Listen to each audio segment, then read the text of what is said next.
ಎಲ್ಲರಿಗೂ ನಮಸ್ಕಾರ.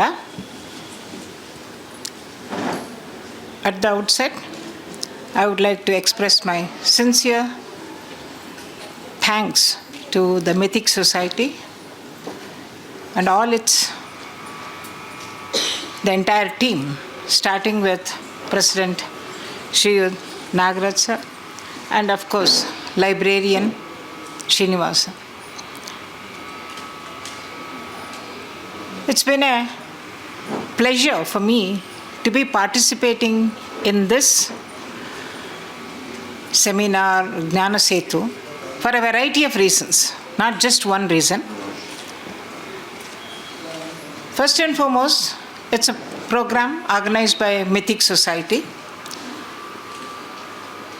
which focuses on, of course, more than 100-year-old and all of that, you know that, and you have heard about what it's been doing. Because I firmly believe that a civilization, society, or individuals who ignore history or past, they are doomed in one way or the other. Because historical amnesia will not take us anywhere. Whether it could be a small individual journey or big movements. We need to recognize and acknowledge and learn from each of these, I would call it as milestones or episodes in our history. So from that point of view, I was very pleased to be part of this program of Mythic Society. In fact, when Srinivasan had asked me last year, I happened to be in the US, I said, I'm sorry I cannot come. But this year, well in advance, he asked me, I said, I'm going to be in India during August, so I will definitely come. So that's the reason, and I also, as Sri Nagaraj said, but my brother is I would say, regular user of this society and its, I would say, collection. So that's how I know more about Mythic Society than directly. In the sense, my brother keeps talking about how he found this document or that document that he wanted from Mythic Society. That's one kind of a connection with the Mythic Society. Now, secondly, I wanted to be part of this for the other professional reason. That is Dr. Ranganathan's birthday celebrations. Because in my view, I'm going to show them here also, it's not just my view. Well, don't get me wrong, that is, I'm now pleading with my own library information science professionals. Don't get me wrong, because I am going to be a little more, I would say, critical. I think our profession has actually not leveraged on the kind of legacy that we inherited. Well, we do this, an annual sort of a pilgrimage. But beyond that, how much of Ranganathan's principles, I'm not talking about only professionals, including professional, personal, and other things that he left behind, are we doing? I always say, even if we do 5% of it in our lives, ಧನ್ಯನಾದೆವು ಅಂತ ಹೇಳ್ಬೋದು. ಅವ್ರು ಮಾಡಿದ್ದು ಜಾಸ್ತಿ ಬೇಡ, ರಂಗನಾಥನ್ ಅವ್ರು ಮಾಡಿದ್ದ 5% ನಾವು ನಮ್ಮ ಲೈಫಲ್ಲಿ ಒಂದು ಮಾಡ್ಕೊಂಡು ಬಂದರೆ ಈ ಪ್ರೊಫೆಷನ್ನು ಪ್ರಪಂಚ ಎಲ್ಲ ಚೆನ್ನಾಗಿರ್ತಿತ್ತು. So we have squandered that. In my view, as I said, please excuse me if I am little more critical, we have squandered that. In the sense, he had built such a legacy for the profession. As early as 30s, 40s, 1930s, 40s, 50s, etc. Almost 100 years back, I would say, right? And we could have done wonderful things. We could have built a nice system, nice, I would say, castle on that. But we didn't do it. So that's I'm sorry to be starting with that. The reason I said I'm happy to be here is because at least I take this whenever I'm invited to these kinds of, Ranganathan memorial or annual lecture, whatever it is, anything connected with Ranganathan, I use that opportunity to plead at least for the younger generation, to read some. You cannot read all of them. Even I have not read all of them.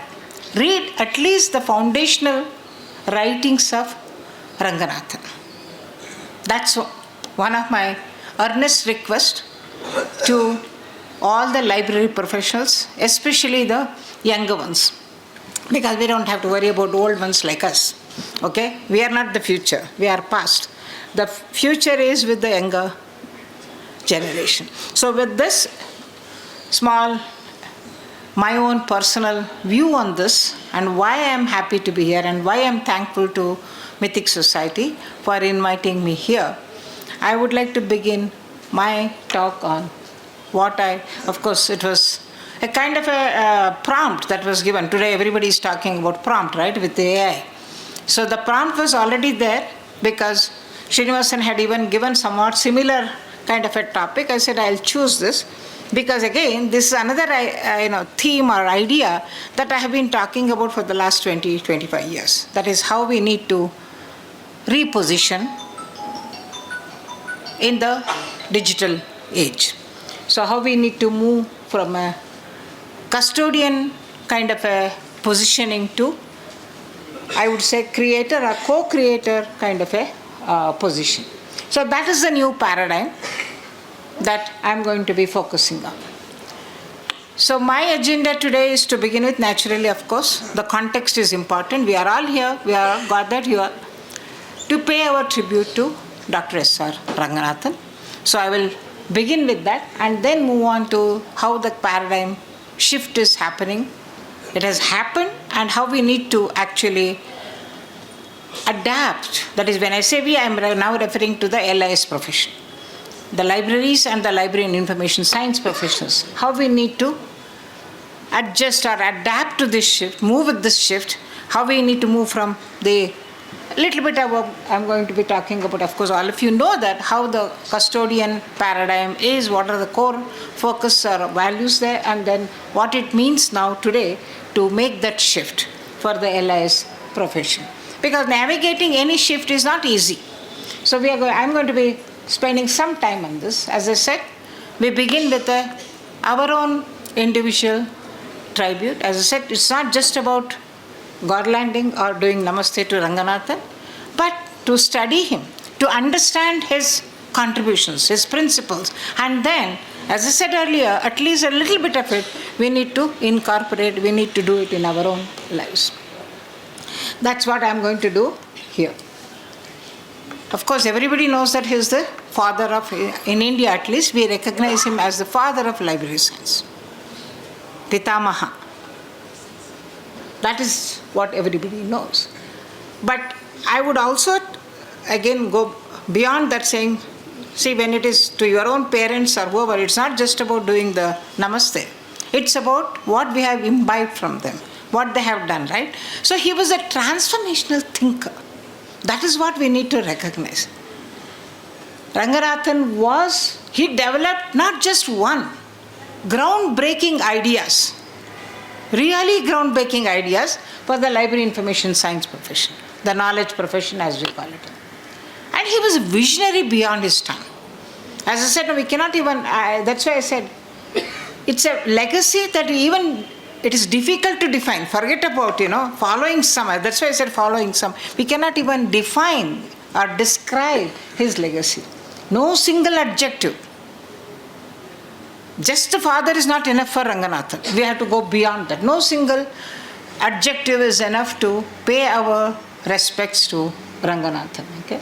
Because the depth and the breadth of his influence. See, all of us do, some research, some influence, some contribution in a smaller, narrow area of library information science or any profession or any discipline that you take. I can only say, even in that field, I have done something. Some research in the area of digital libraries, some work, some contribution within the digital libraries, electronic thesis and dissertation work. Only some. But Ranganathan, not just in one area, but the entire gamut of the whole knowledge profession. So that is the legacy that we are talking about. He was in fact considered he should be remembered as a karma yogi. So that's what I want to say. And his work should inspire generations to come. Not the present, not just the past like us, but generations to come. That's the kind of man we are talking about, right? I would just highlight a few things. Everybody knows about 5 laws of library science. Of course, I am also going to use that. But what is more important is the scientific rigor that he brought to the field. Library science became a science, I would say, primarily because of Ranganathan. He brought that scientific rigor to not just, again, as I said, one field, not just classification. Yes, classification was one of his primary contributions, but to every branch, whether it is classification, cataloging, reference service, administration, what have you. In all of those branches of library services and library science, he brought scientific rigor. Say administration, management, etc. We think that it's just a kind of a management. Even management as a field itself became a science much later. But he made it a science because of the rigor that he brought in. And I would say before Ranganathan, librarianship was just a profession or a craft. But that is what he made it, from a practice-based profession to a scientific discipline. That is his major contribution, I would say. That is, he made it a scientific discipline. And this is one thing that I always say. He actually demonstrated that practice without theory is blind and a mere craft. So many people say, oh, what is important is practice. Yes, true, practice is very important. But behind that practice, behind every engineering marvel that we see, whether it is the pyramids or Taj Mahal or any other, whatever you talk about, there is a science behind that. And that science, knowingly or unknowingly, somebody might have adopted. But knowing that, that is the science behind it. So there has to be a theory, and that's why without that it would be a mere craft and it would be blind. But the corollary is also true. As a library science teacher, I cannot be just talking about theory or doing research, theoretical research. I should also consider, or every researcher also has to consider, the practical implication. So he also emphasized that theory without practice is sterile. So we need to have theory, but there has to be an application for it, either immediate or maybe a few years later. Maybe, it could even be a decade later. And I just like to bring some other example here. All of you know, at least have heard of C.V. Raman effect, etc., right? The Raman effect theory or the discovery was done 100 years back, let us say, generally, simply I'm just giving one number. But its application, the technology that has developed, how it is influencing, particularly these days, in cameras, for example. Every airport uses these cameras for scanning. Behind that is the theory of Raman effect. That's what I mean. Every theory has its application. It may take immediate, applications may be developed immediately or much later. And of course, prolific scholar. That's why I said, even I cannot claim to have read, despite my devotion to Ranganathan for more than 50 years. I have not read all of them. I can only claim that I might have read at least the more important foundational books and articles. Okay? So because he was such a prolific scholar and publisher. In fact, 60 books and 2,000 papers. And even today, he happens to be the most cited library scientist or information scientist. That is his legacy, okay? Now, as I said, it's not just, I have put in mainly outsiders meaning non-Indians, primarily to understand or to bring home, many of you know, many of you may not know, bring home the kind of influence. Of course, today everybody uses the word influencer in a very different way. I'm not using that in that sense, okay? Ranganathan deserves the Hall of Fame award for enunciating the 5 laws. These are, some, for example, that is what Bakewell said. One of the immortals of library science. Ranganathan was a one-man library movement. Ranganathan is a prince among librarians. And one more, somebody like Eugene Garfield said, he is to library science what Einstein is to physics. That is the legacy that I am talking about, right? We have to remember that, okay? Ranganathan, all of this, I've just put together some of there are many. Just put together a couple of them just to impress upon you the kind of legacy that we have inherited as LIS professionals. Okay. Just only one aspect I will highlight, because Pauline Atherton wrote a book, Putting Knowledge to Work. One of her main, I would say, agenda was because, Ranganathan's writings were a little difficult for the North American or the English-speaking people to understand. It was so immersed in, sort of Indian mysticism kind of, examples, etc. So her main, mission was to make Ranganathan's writings more accessible to North American LIS researchers, educators and students. So for that reason, she wrote this book, Putting Knowledge to Work, where she did actually explain and also made it more contemporary. Not just explaining, okay, these are 5 laws, etc., but she that is, for example, it was done in 1973, right? How, I'll just take one example. How 5 laws of library science would work, for example, prevailing cataloging practices, for education, for all of this, everything, how it can be incorporated into the then modern, contemporary library information work. That's what she did, putting knowledge to work. Another one, for example, Garfield, he has included his portrait in the ISI Cathedral of Man. That's another major tribute to an Indian library information science professional in the US. Okay, this all happened in 70s. And remember, one other thing I would like to highlight here is, journal 100 of the most important leaders we had in the 20th century. The American libraries brought out this for the century. 100 important American library professionals. And they included, because they could not include Ranganathan. Even though it was only for American library professionals, they could not include Ranganathan, because that was the influence of Ranganathan on LIS. So they made it 101. Ranganathan makes the 101th one in that list. That's what I wanted to highlight.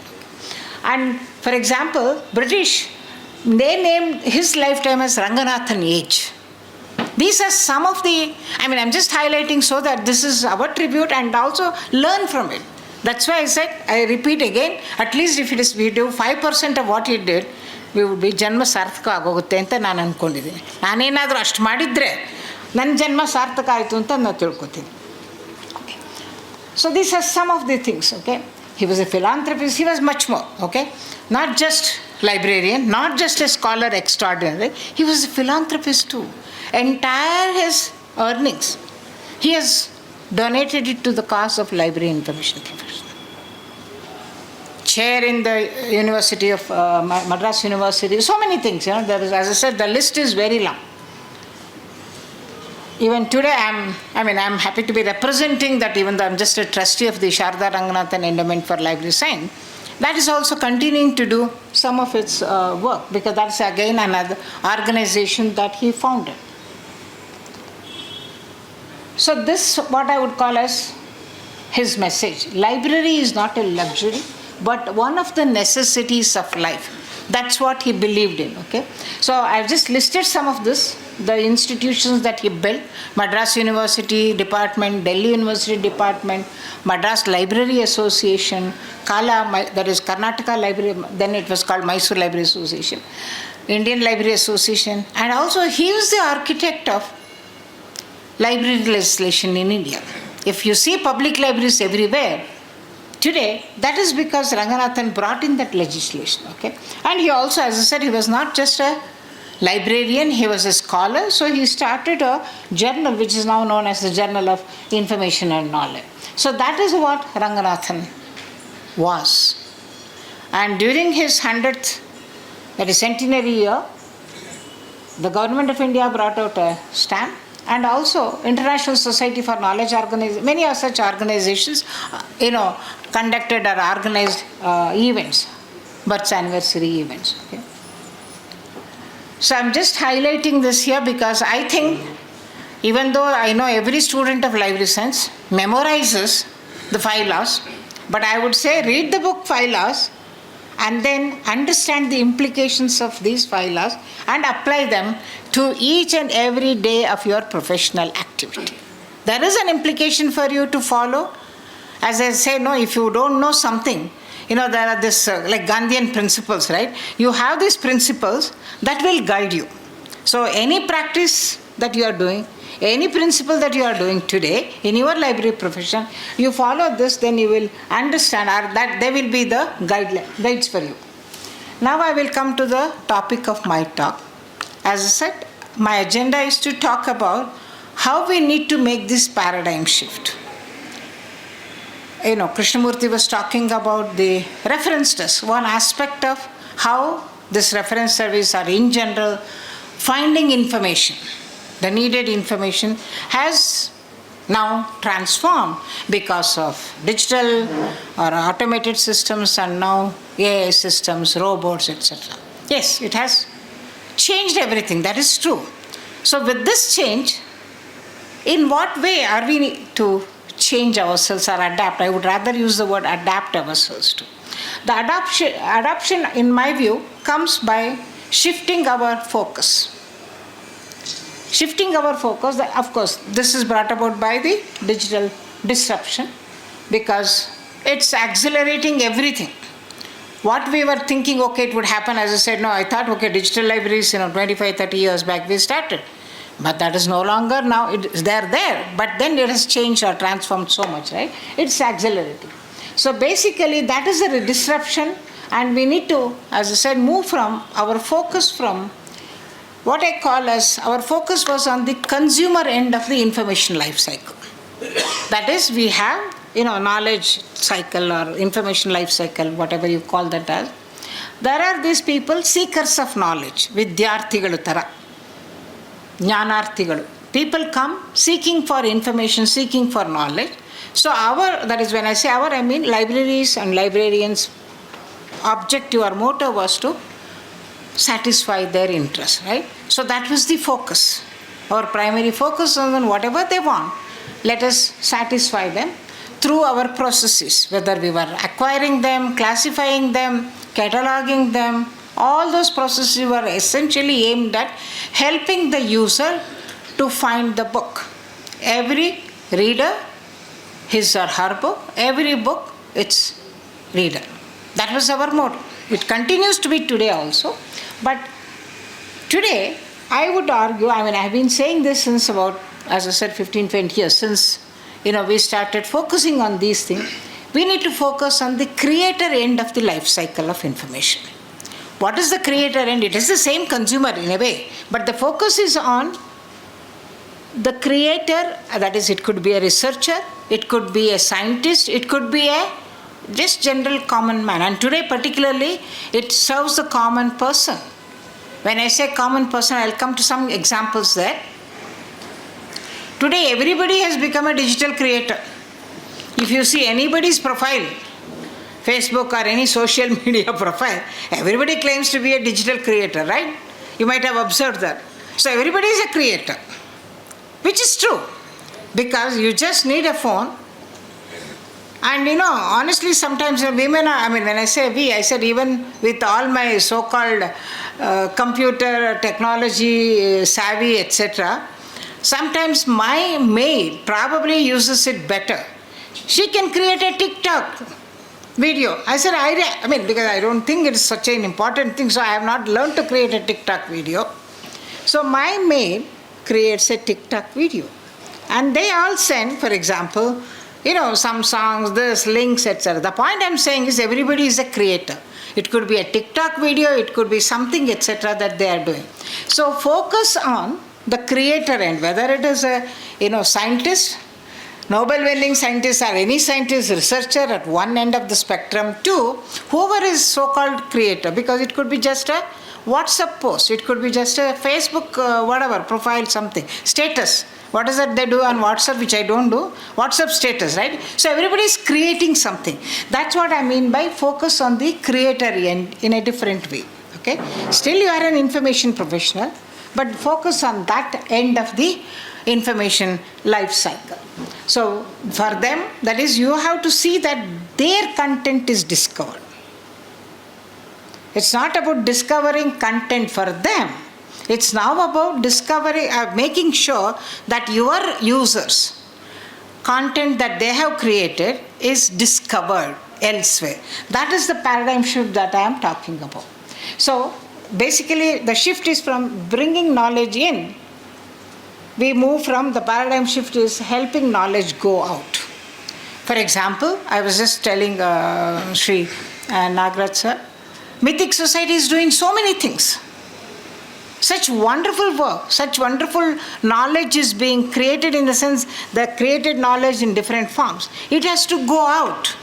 So we have to, as librarians, we have to build tools that helps others to discover this knowledge. So Mythic Society as not just a consumer of information, acquiring things, but letting things done here reach out. More of outreach activities or discovery by others. That is the new paradigm shift that we are talking about. So shift, the focus shifts from, that's what I mean by paradigm shift. You know, the word paradigm, I mean, those of you who do not know or remember or know, it was a term which was popularized by Thomas Kuhn in his famous treatise called The Structure of Scientific Revolutions. What he said is, in science or scientific revolutions, things don't change in that sense. What changes is the way we look at them, the paradigm, our view of doing things changes. So here, what I'm trying to say here is, it doesn't mean that you change everything that you are doing, but the way we view that, the way we look at them changes.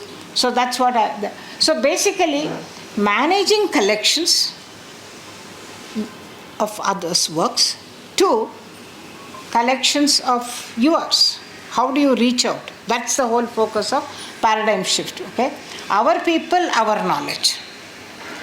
It could be our people. When you say our people, it could be if you are working in for example, an academic institution, a research institution, it would be your scientists, students, because students also create many things, right? In fact, as I said, I started working in the area of electronic thesis and dissertations.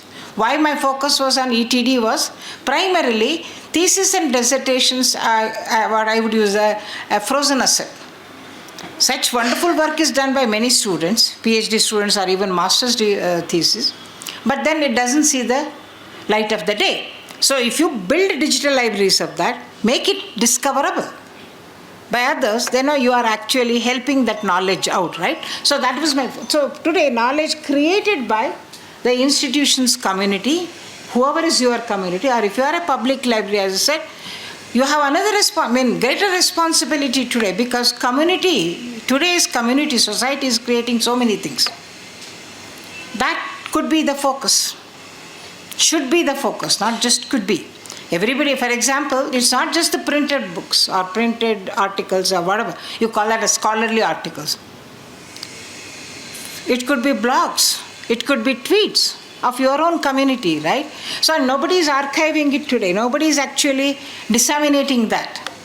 Because, today even scientists use these social media for a variety of purposes. For disseminating their information, what they have done, and to collaborate, to share, etc. Right? So there is a lot of both scholarly information as well as other, it could be entertainment, it could be any other kind of information available in social media and other kinds of things. There is blogs or tweets, etc. Archiving and a repository of that, your community, is also your job, your responsibility. That's what I mean by the paradigm shift. Okay. Again, same thing, community knowledge. We are talking about indigenous knowledge of your own small community, society, the local area. So much is there, right? All that has to be made discoverable, because that's what I made a reference to influencers. Who are these influencers today? They are simply, going about and saying, oh, these are the new restaurants, nice cafes in Mysore, nice this, etc. in Mysore. Just the other day somebody sent me, Bulbul bookstore in Mysore. So it's a bookstore, and also they have curio, something, etc. It's actually a reel. So librarians and everybody has to now learn to, we have moved from TikTok now to Reels, right? And even our Prime Minister said create Reels, right? So libraries have to be creating such Reels of their own community's information, or helping them create Reels and spreading that. That's the whole idea of this, being partners and amplifiers. Now, basically in today's world, amplification is very important. We need to amplify because, Mythic Society has all those treasures. We need to amplify. We need to say how, each one tweeting about it. That makes it amplification possible. So shifting our center of gravity, we now have to shift our center of gravity from access, consume and store to be able to partner and be a co-creator along with these creators and spread that. Amplify it. That should be the shift. That's what I mean by shifting our focus from consumer end to the creator end of it. So, this all of you know, but still I'm just highlighting here. Basically the focus was on control, physical, particularly preservation and rigid categorization. That is classification, etc. were primarily categorization, right? Ranganathan then only made it as faceted classification, so that it is not rigid categorization. We need to use that, right? Principle. It's not PMEST per se. The idea of PMEST is more important, I would say, more timeless. You may have PMEST, you may call it something else, it may be 5 or 7 or whatever number it is. But the idea of categories, the idea of fundamental categories, that is a timeless idea, and we should use that and then develop further. Okay? So the focus was more on our value statement is I know where information lives and I can retrieve it for you. That was our focus, the profession focus, right? And what are the metrics that we were using? Well, what is the circulation statistics, right? But that's one metric. Right? What is the number, that is the volumes? How many volumes? What is the collection that I have in numbers? And then what is the collection that is being used? And all of those were the metrics that we were following. So focus was on preservation, access, including the cultural heritage, okay? Local histories, folklore, etc. That was our focus. Now, it doesn't mean, as I said, don't get me wrong, saying that, we move away from this. No. We transition from this to much more. We expand. It's never that, okay, we stop doing that, we expand. As I said, outreach, okay? So basically, bridging the past with the future. So even today, preservation and stewardship matter. In fact, we need to be stewards of not just the collection of others, but stewards or maintain the collection of our own creators here. That is, if you are in a university library, for example, your faculty, students, production, whatever publications. Those are the kinds of shift that we are talking about. The digital repositories, okay, that is the ETD or, whatever different kinds of digital repositories that you do. All of that is what, and more importantly today, not just the collection or other articles, etc., I would say data sets. We are moving towards from open access to open science, right? Open science is all about not just your article, the focus is now on the data. Many of our researchers, including our students, for example, right? They do conduct surveys, they collect data, all that data, after they write their thesis or dissertation, etc., write one article, usually it is underutilized. That data set today, everybody, not just everybody, UNESCO to everybody, now have made it mandatory in this open science movement. So open science movement, open access, we have moved actually beyond open access to open science, which means the LIS profession has to move along and then become actually stewards of that collection. Okay, that's the idea here. And I remember here I have included things like ephemeral. Even ephemeral collection, because from a historical perspective, even ephemeral collection become important. If you want to understand what happened in 1960s or 40s, etc., you go back to what kind of pamphlet, because I know I have very good, connection or friendship with historians, cultural historians. They just don't do only archives, etc. They see what kind of, pamphlets were being distributed in 1930s. what kind of drawings were being made, etc. Right? So those are ephemeral materials in one sense, but that needs to be archived, preserved, etc. Right? So that's the importance here, not just preserve scholarly material, but preserve including ephemeral materials. So at-risk material. It could be manuscripts, it could be Talagari, anything for that matter, or even in a stone edicts. That needs to. Today, that's why we are talking about not just libraries. It's called the GLAM. GLAM refers to G for galleries, L for libraries, A for archives, M for museums. So all these memory institutions are coming together and they are being called as GLAM because their primary focus is on that.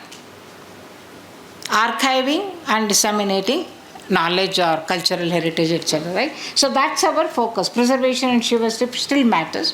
So curation is still our value proposition. Krishnamurti also mentioned about trust and all. That is what we are, right? Trusted and trustworthy knowledge and information and data. All of this is important. I'll just take one example. Today's what matters. How librarians can be very relevant in present day context. All of you have read about the disinformation problem, right? Misinformation, disinformation. Today, much of the information that you get in social media, 80% I would say, simply one rough measure, is actually fake news. Disinformation, right? In this world of disinformation, libraries have a very good opportunity to be the place where people say, is this information correct? Can you verify it and tell me? Somebody puts in their WhatsApp group or something that this happened. And we have the resources in terms of historical records or what have you, and we have the methods of searching, right? In different groups that I am in, for example, we have one Mysore Open Forum. I am the first one to say fact check and then say what you have sent it is fake news. As I said, is our responsibility. And we, again, I would like to say, we did not, at least in India, we did not seize upon this opportunity to be very relevant in currents. So it should have been, reference desk, for example, something like reference, right? Reference service call. Somebody should call the public library or academic library, whichever library they are part of, saying that I got this message. Can you tell me in 10 minutes whether this is fake news or not? So disinformation is every, like from UNESCO, in particular even health in the area of health sciences or health services, misinformation, disinformation has become a major problem. Somebody saying this is good for you, so everybody follows that. Again, I'll just mention only one of the serious misinformation or disinformation in the area of health sciences. See, anti-vaccine, it's called the anti-vaxxer movement, right? That has all started with one fake article by a doctor. He was a doctor and he wrote one article. It was published in Lancet too, but then it was later, withdrawn. He lost his practice, license to practice, etc. All that has happened with that article that he wrote about saying that polio vaccine is connected or correlated with autism in children. So he made a wrong connection between autism in children and polio vaccine, wrote an article, and later that article was withdrawn. As I said, his medical practice was license to practice was withdrawn. All that happened, but anti-vaxxers movement started.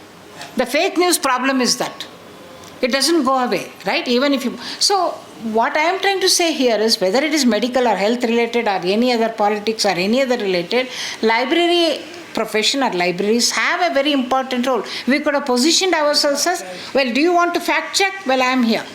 Ask a librarian could have been fact check, I am a librarian here.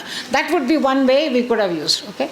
So disinformation, we could have done that, whether it is data or anything that you want, we could do it.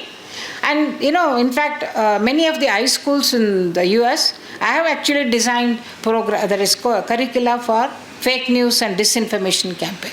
That we should be doing. LIS departments, etc., they should be doing that data.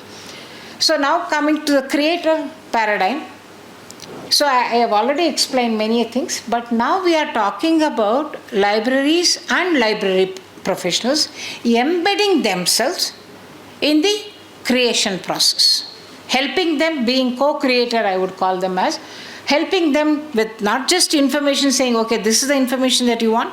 Of course, there is also what is known as, individualization. So you provide very individualized or personalized information service, go beyond that to help them find the kind of information they are needing, data sets that they are needing, and publishing them.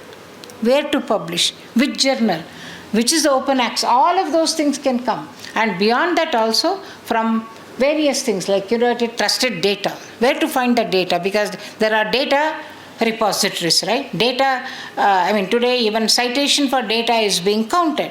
So how to help them in that? So of course, library profession made a very good start with the open access movement. In India too, open access movement got off very well some 30, almost 25 years back, 2000, etc. we started.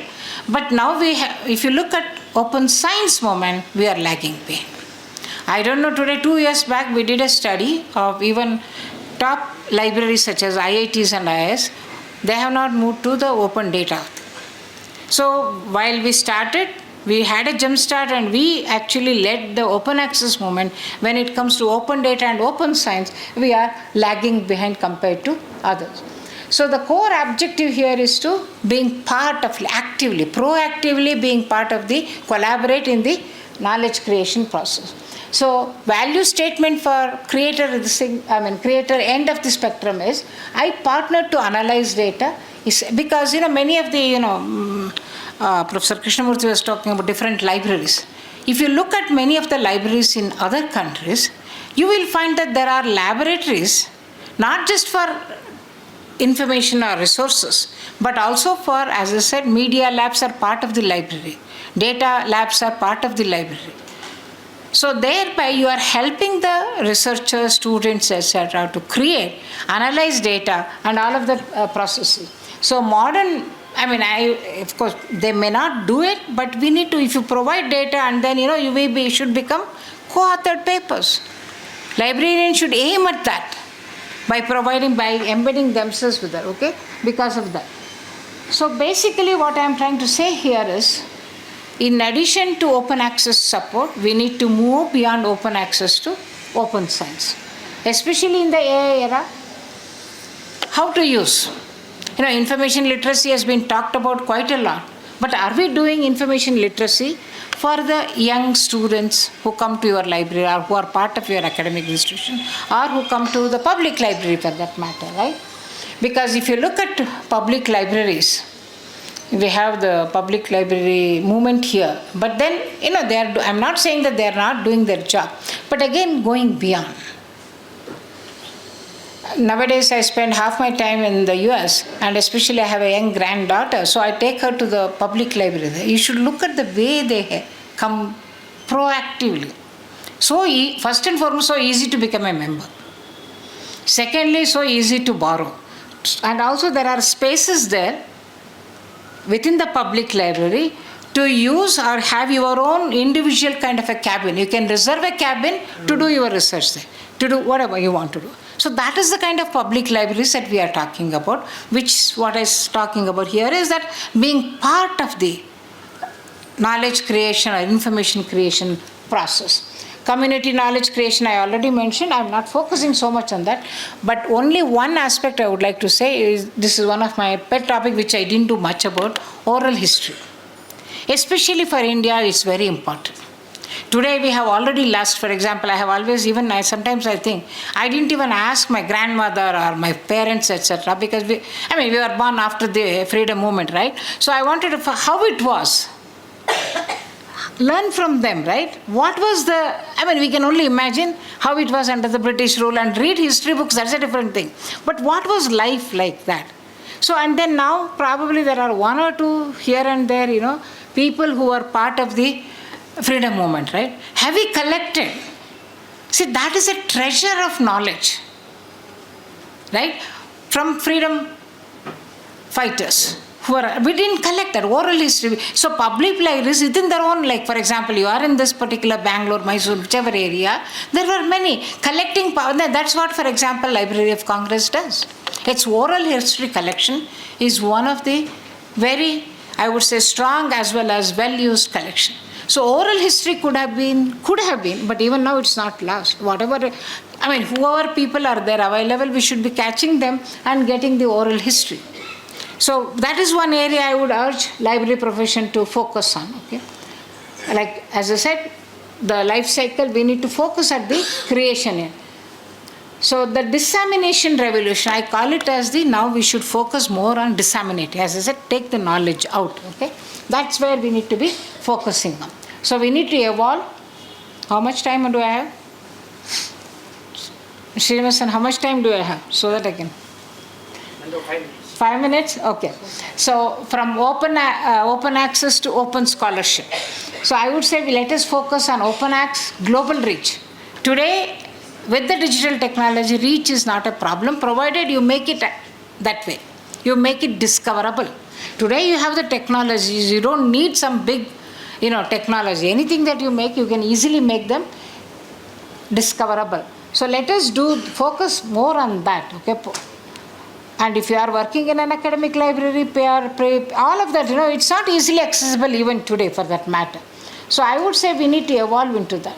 I will give you one other example, just as I gave one example of disinformation, which the library profession lost that opportunity in a way, as another lost opportunity is literature festival. I know today we went through the exhibition, but today, literature festival have become such a big brand. It started with Jaipur Literature Festival, we have Mysore Literature Festival, Bangalore, etc. Who are doing it? Not librarians. We had the resources to do that, right? We should have been leading literature festivals. We say, how do we reposition? Our repositioning should be there in these areas where we have the strength and the expertise and the resources. Right? Literature festival, I would say, when I see all these literature festivals, okay, I see that others have taken over and we have missed that opportunity. That's one opportunity I would say we have missed. So that's why I said change your paradigm from access to dissemination. Let us reach out to a wider global audience using, as I said, our knowledge. Knowledge meaning it could be global research, it could be local research, local history, what have you. All of that should be our focus. Okay? So in this we are various levels: discovery, curation, analysis, and synthesis. All of this we can be part of. We have the resources, we have the techniques that we need to focus on. See, we have all learnt about recall and precision, and everybody says Google is giving so much, we are the human search engine, etc. But we need to understand, I've been saying this to many of our students who would say, Madam, you are always defending Google. I said, no, I'm not defending Google. Let us recognize, today it is AI, but those days, let us recognize the power of Google and then adapt it and then say what we can do with that, right? Rather than saying we cannot compete with Google. We cannot compete with AI. That we need to recognize. And how do I use that, deploy that, adapt that to make myself relevant, make my work relevant? This should be our focus. We cannot say we are the human Googles. No. Because the power of Google or the power of technology we can never match, or even the AI. Okay. Now coming to AI also, as I said, I'll just the curation shield. That is, there is an algorithmic trap there when it comes to AI or Google or anything, any of the technology thing.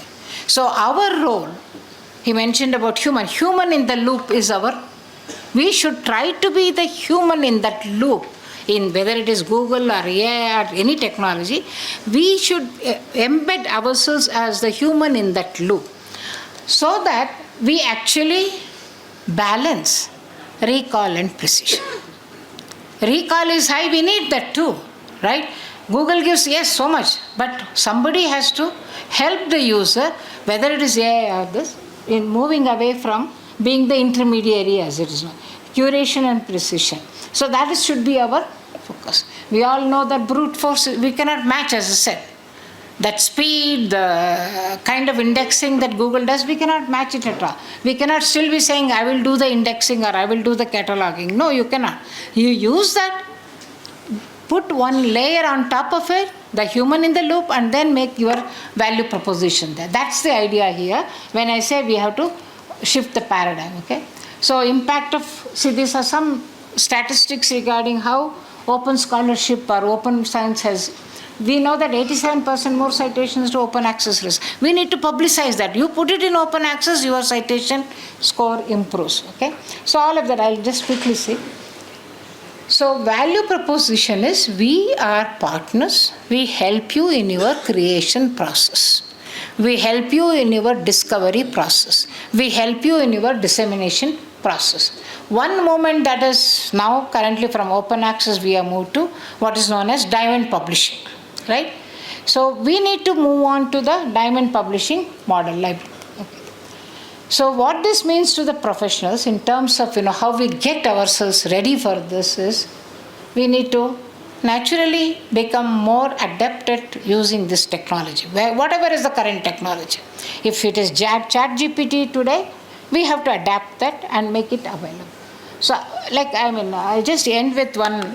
For example, we know, I have, as somebody, whoever introduced me mentioned today, these days I am doing, my main work today is what is known as InfoFire episodes. I have done now 30 episodes talking to top level AI researchers, whether they are computer science.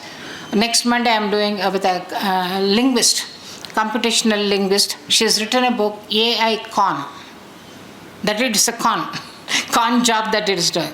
The main thing, she has written a book on that. The main thing there is, see, we all know ChatGPT is good. We use that. AI is good. Everyone need to use that. Where we can add value is, it's proven that it is about 90-95% correct. ChatGPT is 95% correct or 90%, whatever. It might vary from 90 to whatever. So that means still there are errors. That is where we have to embed ourselves. We know that there are errors, so somebody has to do that, right? In fact, when I used ChatGPT today, I said, it's giving me more work. Why? It throws up something and I double check it, whether that is true or not, and you use other methods to check whether it is true or not. And then, of course, ChatGPT says, sorry, you are right. That also it says. Okay, and it is simple ones. The other day I cited one Nobel laureate, and then I added Nobel laureate Macquarie. In fact, he had got this Nobel Prize in Economics in 2025 in my citation. And when I gave that, because I use it for just double checking whether I am right, names are correct, and those kinds of things. See, earlier we used to use dictionary. I always had a dictionary at my desk. Now we don't have a dictionary. Then we started using spell check, then Grammarly, and now we use ChatGPT to know whether, Macquarie is M-O-C-K, Y-A-R-R. All these spellings are a little problematic, right?